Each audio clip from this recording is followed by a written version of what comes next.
Mana yang kecam aku hari tu, panggil aku macam-macam, cakap aku tak relax ke apa.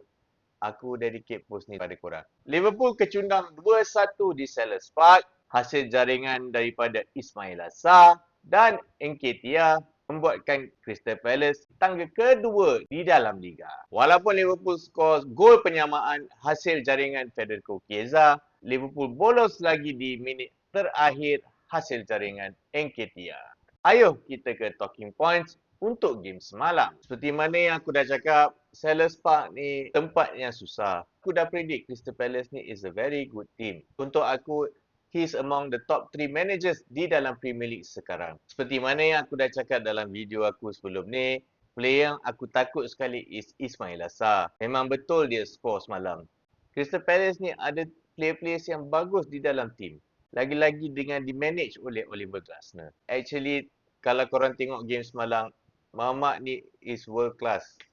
Adam Wharton, dialah marshal Crystal Palace semalam. Satu benda yang membimbangkan untuk tim Liverpool semalam adalah 2 gol untuk Crystal Palace semalam datang daripada set piece. Defense kita nampak koyak semalam. Defending set piece ni.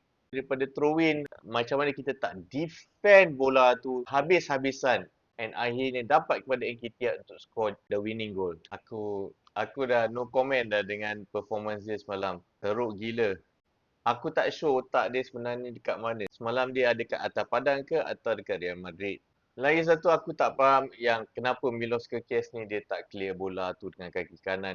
Aku tak faham kenapa dia clear ke kiri. Kalau tak ada Mamat ni semalam, aku rasa kita dah bolos 3-4 gol dah. Berapa banyak save dia buat semalam. Apa kata kita start Federico Chiesa more? Bagi dia game time lagi. Aku rasa dia dah prove yang dia adalah asset kepada Liverpool. Tapi korang nak tahu tak, satu player yang aku betul-betul rasa boleh make an impact in the game. Si Panjang. Game ni lah yang kita perlukan si Panjang. Battle the physical battle dengan player-player Crystal Palace. Dia tinggi, dia besar. Dialah yang boleh menggerakkan game di depan. Boleh nampak semalam forward kita tak gerak langsung. Actually midfield pun tak gerak. Ketiadaan Ekitike semalam terasa bang. So siapa yang kecam aku hari tu, yang cakap aku kecam, aku tak relax, hati korang lah. Yang penting aku tak marah langsung lah. Aku tak surprise dengan result semalam. At the end of the day, kita move on, we go again. This is Liverpool. Yang lain kita tengok je lah.